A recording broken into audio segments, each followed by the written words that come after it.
Welcome to the RPO Football Show. I'm your host, IDP Hunter. Today, I'm bringing in Chew Russell, otherwise known as Father Dynasty. We're going to discuss our favorite players to target, favorite players to buy, favorite players to get rid of, favorite players to sell. We're going to do a couple of different categories, offense, defense. But let's kick it off to you, Chew. What's going on? How you been, buddy? Not doing too bad, just trying to stay out of the heat and just trying to get into more Dynasty and more fantasy content. Heck yeah. One good thing about doing podcasts, it's allergy season out there. We're down here in the basement. You don't hear me sneezing much. That's right. So I guess we should start with the leader of the team, which is the quarterback, right? What kind of quarterbacks you looking at or fading or what are your strategies this year, my friend? So quarterback, it's an interesting one. It often depends on, where I'm picking. But back in the day, starting redraft, I was always the one that was comfortable being the late round quarterback. I would wait till the Phillip Rivers, who was at the end of his career, was the one sitting there. And at this point, I'm kind of comfortable picking my values at every kind of point in the, throughout the draft. And then wherever I can execute them best is what I'll do. So the guy I'm looking at in the earlier portion of the draft is Anthony Richardson. He's got an ADP of the 5th round, and he's valued at the quarterback 6.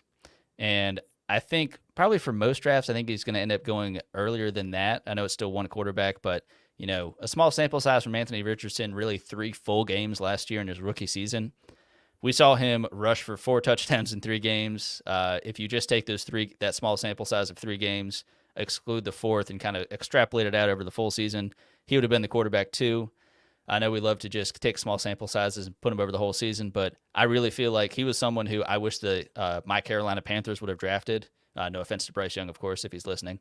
But he's the do-it-all guy. He's the guy that can, he can run like Derrick Henry. He can also throw a football 70-plus yards. I mean, he's just a freak of nature, but he's also tremendously talented, both as a passer and as a runner.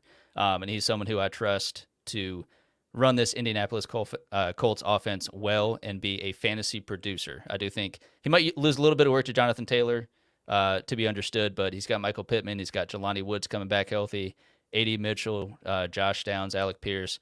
Plenty of stuff to go around there, but if we're looking at the polar opposite end of the ADP chart, that is Daniel Jones, the still Giants starting quarterback, at least for this season.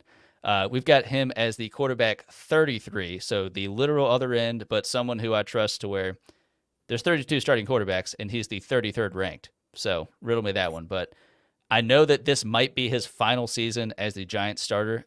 Even if it goes well, they might still look elsewhere. Just they maybe don't feel comfortable with how that contract went, and they'd rather get out of it. But for now, he's the starter. I think as we went through the offseason, without maybe Drew Lock would take it, I think Drew Lock is comfortably the backup at this point. And if you can capture Daniel Jones's rushing upside, it's quarterback 1, top 12 weekly upside. He's the guy that's getting that in 2022 had 700-plus rushing yards and 7 rushing touchdowns. That's what you're getting. That's the guy that's going to elevate you on a week-to-week basis. And when he's kind of floundering a bit and maybe throwing a pick or two, it doesn't help, but likely you built a team around him that is tremendously better than he is, that allows them to kind of lift the floor up a little bit so you can kind of absorb some of those Daniel Jones games that maybe aren't quite as stellar. It's a bit riskier, but I mean, if you're waiting until the late rounds to get a Daniel Jones, then you're comfortable getting that knowing that you have much stellar players as a running back, wide receiver, and tight end. That's a good point. And I was thinking right now, Daniel Jones is probably an all-time low. So why not jump in there, grab an all-time low ADP, and if he produces for you, sky's the limit. So that's kind of how I value my buys too. I'm looking for cheap LB2 threes with upside versus I'll let somebody else spend top dollar on position premiums, Yeah, absolutely. I'm sure having rookies around them, the neighbors, the Theo Johnson, I'm sure that sort of stuff is going to play its part. And I'm sure that's going to help as far as his bottom line goes because he needs pieces in order to succeed. He's a young quarterback himself. Yeah, as much fun as he had with, Isaiah Hodgins and all those guys back in 2022. I think he's glad to have a stud in Malik Neighbors. So Neighbors is somebody who, not just myself, not just Chew, but the Pro Football Rookie Analytics, they have great charts on a lot of these players, over 100 rookie content. Neighbors is one of their top billing guys. The Pro Football Rookie Analytics right now, they're doing a promo for their rookie content. You can save 20%. They're calling it the early bird special, and it's already discounted down from last year. So you're getting 20% off. If you use promo code IDP Hunter, you're going to get an additional 25%. I mean, you can't really beat that. That's pretty much free the way it is. But when you look at all their content, what they have on their site, I mean, they're pretty much giving it away for you right now for free. So check out the Pro Football Rookie Analytics, not just defense, but also, offense as well. So just putting that out there. Really good content just in general. I guess moving back to the IDP side of it, I'm looking at linebackers. I'm looking at cheap ones. So I'm kind of kicking the can a little bit. And Tyrell Dodson sticks out to me. He was PFF's highest graded linebacker last year, just as far as making the play, getting the tackle. He's going to be with Jerome Baker this year at the Seahawks. They can be a productive duo, but Jerome Baker isn't anybody who's screaming LB1 to me, So again, with Dodson, you can get him in your leagues as an LB2, LB3 later on in drafts. But he played really well in coverage, really well defending the run. There isn't really any downside to taking him where you get him. I'm confident that Dodson will do enough, at least for the early part of the season, because there's nobody really there to carve a role. We have a rookie, Tyrese Knight, that's going to take a while to develop. And right now the reports are he's going to be on the outside. But I can see Tyrell Dodson coming in, defending the run, being your Mike True green dot type of player in a Mike McDonald scheme. Mike McDonald's coming over from the Ravens, so he knows a thing or two about being a linebacker coach on the field, Roquan Smith. So I see that one coming very well. And then I guess the other player I'd want to give you, a player I'm buying, he's a bit older, but it's just a situation to me. Alex Singleton. One thing about Singleton loves to make tackles. I mean, that's what he does. He makes tackles. People used to rag on Alex Singleton for years. But again, the guy comes to the field, he shows up, and he can make a play or two. That's the kind of player that I want on my team. The thing about Singleton is last year he went on a run. So much so, Jewel ended up going to Carolina now, right?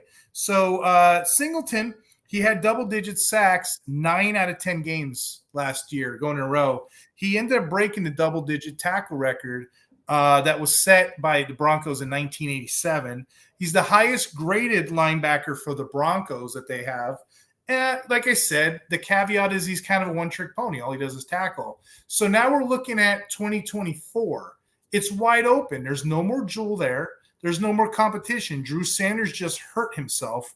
This guy here is going probably outside the top 10, and I currently have him ranked as my LB8 for Fantasy Pros scoring. So, again, Alex Singleton, Dodson, I try not to leave drafts without players like that because I know the premium at the position. One thing I won't do, I will stay away from players that are on the low. So I guess for my punt here, for my fade, I'm going to fade Nakobi Dean of the Eagles. With White in town, he's probably going to end up being an LB2 or 3. They don't play many sets like that. The Eagles only use the second linebacker about 67% of the time. That's not enough usage to get a run out of whoever that second linebacker is. Now, granted, I know Dean is young. Dean got hurt. He can still be in the system. But I would rather dump him on somebody. Who doesn't know what's going on yet. Maybe an Eagles fan that's not paying attention. Maybe somebody that sees high upside out of Dean. So that's a player I want to get off. And then the other two players are somebody that I want to get on. But, yeah, I don't see much out of Dean this year. What says you, Chew? Yeah, I like when the mindset is whenever you're trying to get off a player, it's like, all right, who is a fan of that team that the player plays on? That they have that blind belief that he's the guy. Yeah, I think when you look at Singleton, I mean, he's a tackle machine. I think when you're looking at that position for fantasy for IDP, that's what you want. That's maybe not always the easiest thing to find at value, and I think that's what you found there in those two guys. So I think that you're in lockstep with you on that one. Heck yeah. Kicking it back to the offense, who you got, Chew? So I got two old heads in the running back room, and I have one that I'm a little less psyched on, and he's the younger guy. So two guys I'm liking right now at their value and everything. Joe Mixon is the first one. He's around RB15, so get him around the fourth round. I mean, you can guarantee he's a 200 rushing attempt, 4 yards a carry, 40-plus receptions, 10 touchdowns total. Like, what more do you want? You know, I know that we all want the bell cow, but I think at this point we have the bell calf. We have the Joe Mixon, the James Conner. These guys that are just, they can grind it out. And, I mean, injury may sometimes creep in every now and again, but I think when you get a guy like Joe Mixon, he's been relatively healthy for most of his career. He's going from a stellar offense with a tremendous passing quarterback in Joe Burrow to going over join CJ Stroud. Again, a rising offense surrounded by a number of great pass catchers, but no one's going to steal the rushing work from Joe Mixon. CJ Stroud's not going to steal it from him. There's not going to be any tush pushes or anything like that. They're going to protect him and his arm, and they're going to let Joe Mixon grind it out for 200-plus rushing attempts. I mean, he's likely going to get most of the passing work out of the backfield, I would imagine. And overall, I mean, 2023, 7 top 12 finishes. Like, he's still that guy who can, out of nowhere, have a multi-touchdown game. So you never know how he's going to do it, but he's going to have a high floor with his attempts and his touches overall, and he's going to have a good ceiling every now and again when he has a multi-touchdown game that it will frustrate you when he doesn't get them, but then when he does, you just hope it's in the right game. Exactly, yeah. So anybody else in that category? Anybody you're punting? Anybody you're getting rid of? One more I do like would be Raheem Moster, another old guy. I mean, right. At RB27, like that's where we're looking at. He's behind Najee Harris and Zamir White. Like Najee is somewhat falling out of favor in Pittsburgh, although I do still like him. Zamir White, again, we talk about a small sample size. We think Zamir White's going to outproduce Raheem Mostert. I really don't think so. I don't expect 21 touchdowns, but I do think Raheem Mostert can fall back maybe more to the mean, closer to, say 7 or 9 touchdowns in total. I think he's going to get a reasonable workload. They re-signed him. They brought him back despite Devon Achane, Jalen Wright, all that. So I do trust him getting a reasonable workload there.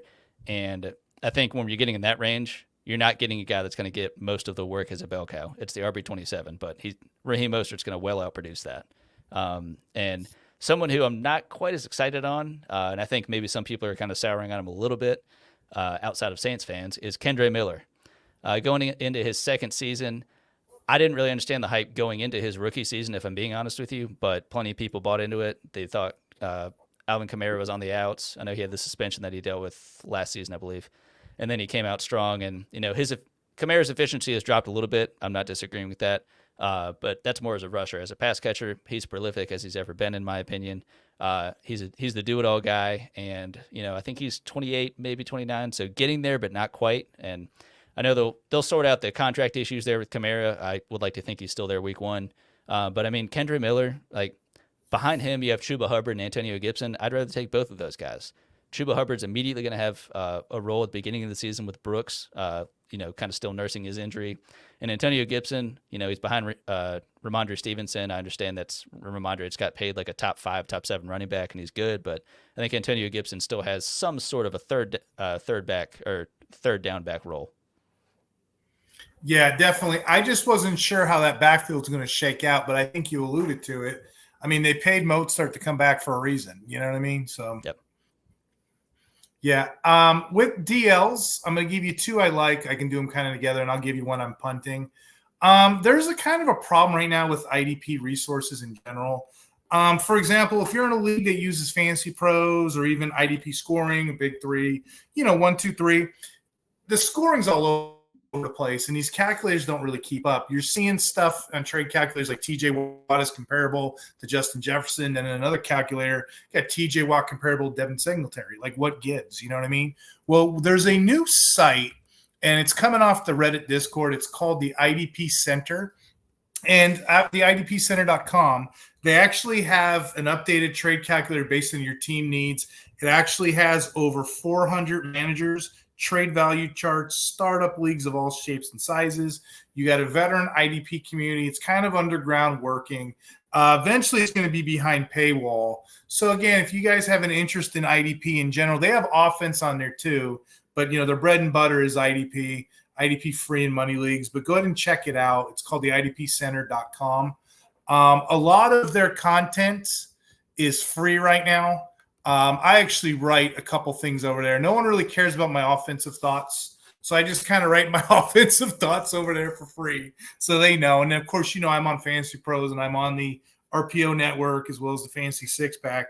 But, that's my bread and butter too. But it's a really good community full of guys. Check out the IDP Center. I guess moving on to this category of defensive linemen. The two guys that I look for in drafts or guys that I want to trade for, they're premium tier 1 guys, maybe on the outside after the first 5 or 6 go off. Because you always hear about the Hutches, the Bosas, the Crosbys, the Watts, the Parsons. You hear about all those guys, right? The Garretts. You don't hear too much about Josh Allen. And I don't understand why. The Josh Allen that plays for the Jacksonville Jaguars, rather. You don't hear him too much. Maybe it's because it's a smaller community.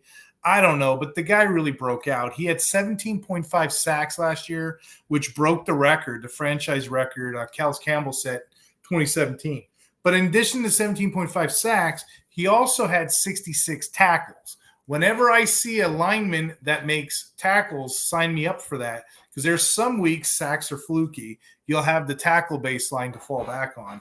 So that's a guy high volume. I got him as a DL 7 or 8. I think he's going to move up the board this year. I think people are going to start looking at him. And I think he's high value hired. And if there's people like Daniel Hunter, Will Anderson that will get drafted before him in leagues. But Josh Allen's a guy you can probably trade for. You probably can't trade for the other guys because they're name brand players. Same vein, rolling to my next guy is Carl Granderson. He's going extremely later. I did that on the other podcast. He's going extremely late in drafts this year.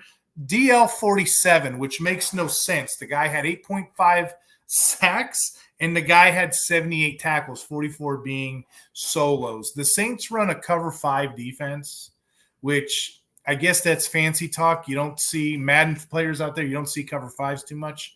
It's a cover 2 scheme. It's a cover 2 man is what it is. So you'll see they're in a, kind of like a dime package. The linebackers are kind of roving. So that extra slot and those extra DLs, they kind of sit back and they gobble up a lot of tackles that most places you'd see linebackers get. That can also explain why Pete Warner has regressed. But Carl Granderson's my guy, sneaky guy later. I'll pick him up for a third or a couple thirds. People don't think twice about it, and I'll end up starting him as a DL2 kind of player. And ADP is buried on him, so why not take a shot? I have those guys ranked higher than the guy I'm fading. Believe it or not, Thibodeaux of the Giants, I'm fading. I'm fading him, and that's kind of a little spicy take. The reason I'm fading him, I get it. His pass rush rate was 62.9, but there's a lot of good pass rushers in the NFL right now. That only ranks 49th. His win percentage was 6.4. Anything under 8 or less, that's mediocre. That ranks 61st. He had 26 hurries last year. That's 49th. QB hits only 4. That's 55th. Okay. In addition to all that, he ranked 54th amongst the all edge rushers that had 300 snaps or more. So, again, I know they got Brian Burns now. The sky's the limit. And I'm not off either one. I'm just not paying high rates for either guy. Again, like you, I'm chasing the upside. I'm buying the highs and I'm selling the lows, So right now, these guys have incredible amount of value and upside. So I'm looking to take those guys in drafts and get off players that probably not so much. The interesting thing about that too is, with Thibodeaux having, I mean, I know he had the draft capital. I know it was recent enough to where people kind of know the name. But with his production versus Josh Allen's production, hey, Josh Allen, another guy who was highly drafted. It's just so interesting to see how different they're looked at. Like you mentioned, it could very well be the two different teams they're on in terms of how they're covered and how they're as known to all fantasy players, all IDP players, but just the disparity in those two. It's just wild to think of, how one is more maybe highly thought after than the other. So, yeah, heck yeah. Who do you have? What do you have? Tight ends for your next category? I think I'm going to hit some wide receivers. Oh, wide receivers and tight ends. Okay, gotcha. So, two guys I am very much in on. I think especially when it comes to, after you get the first and second round, the stud wide receivers, I'm comfortable waiting a little bit. And these next two guys are a pretty great example of that. I think their values, even at where they have their IDP now. So the first one is Amari Cooper. So he's got a 5th round ADP, and so he's ranked around the wide receiver 32. So, I mean, he's currently ranked behind the Keenan Allen, T. Higgins, and Tank Dell. I don't really know why, because he's the number one receiver in that offense. He's a perennial 3-digit target guy.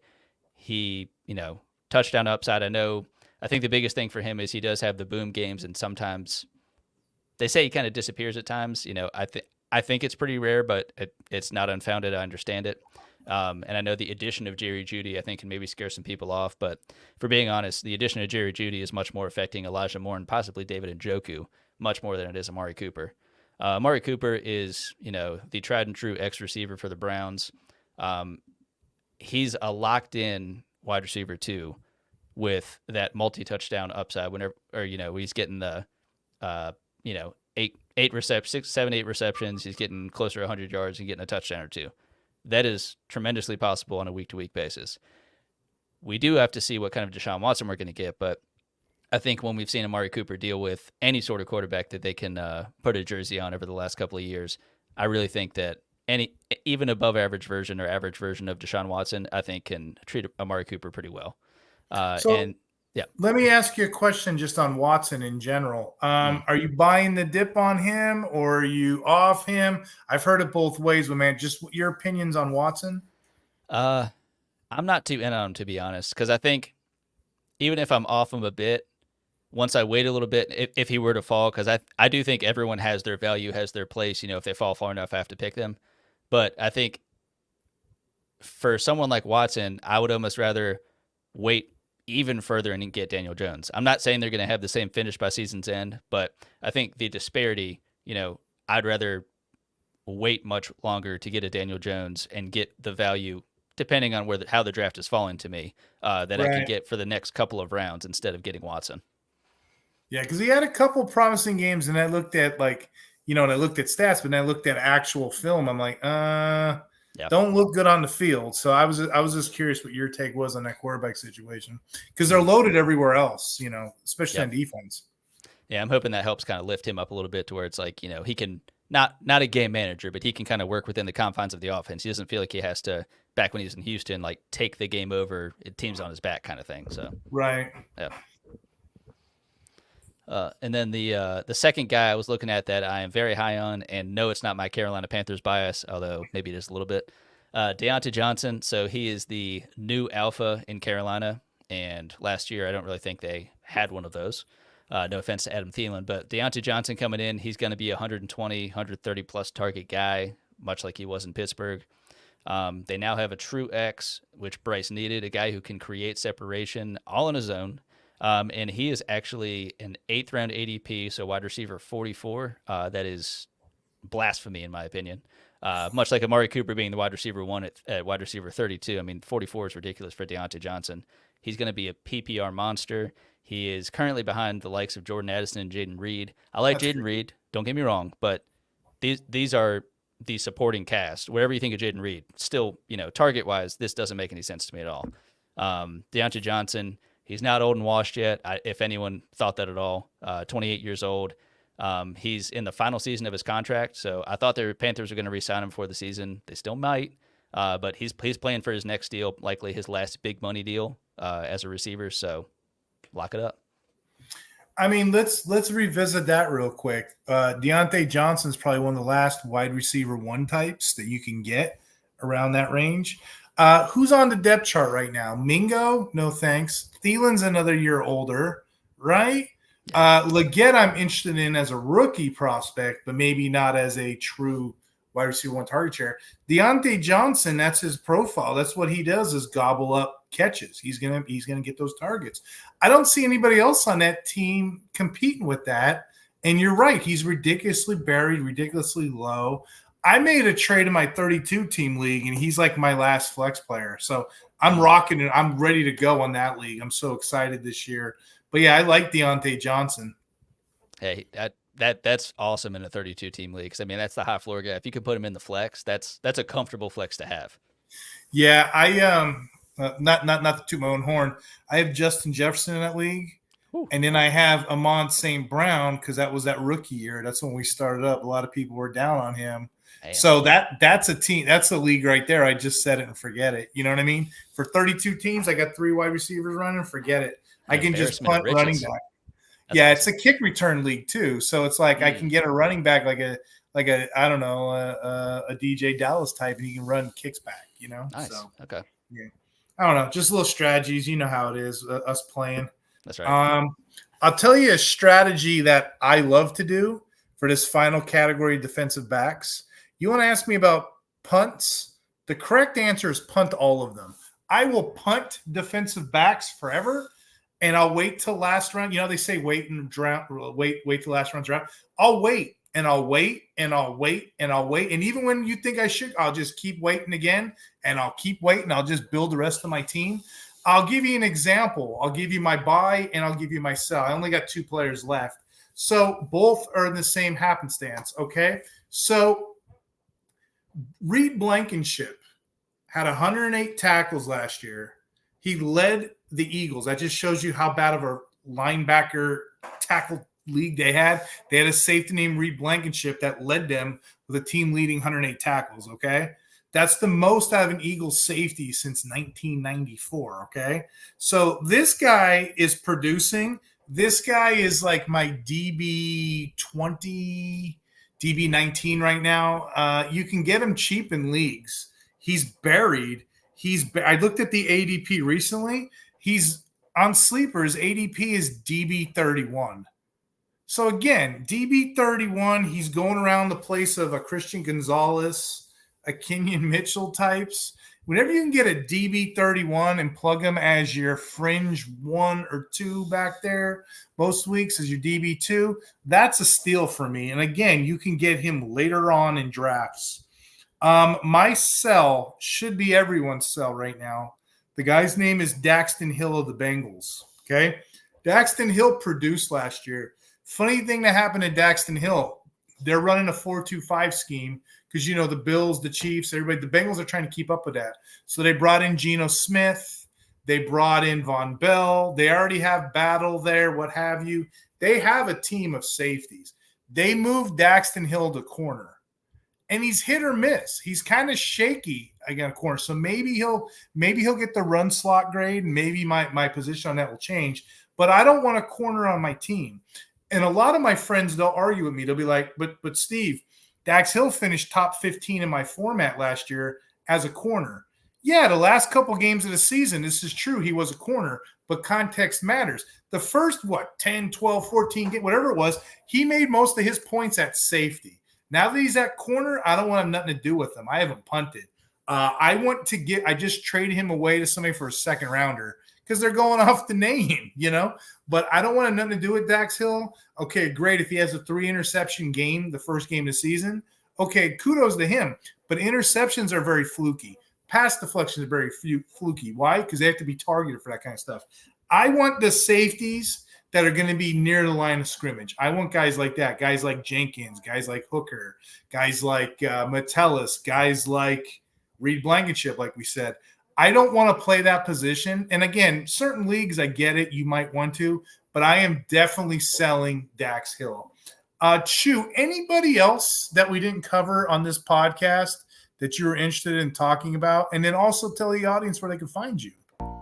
Yeah, so there's one I'm definitely very keyed in on in the tight end room. So Jake Ferguson was my pick last season for the guy that's at the tail end, if not outside of the top 30, that was gonna pop, and he certainly did. The next guy that I've got for this season is Colby Parkinson of the LA Rams. So I like that name. He's coming over from Seattle.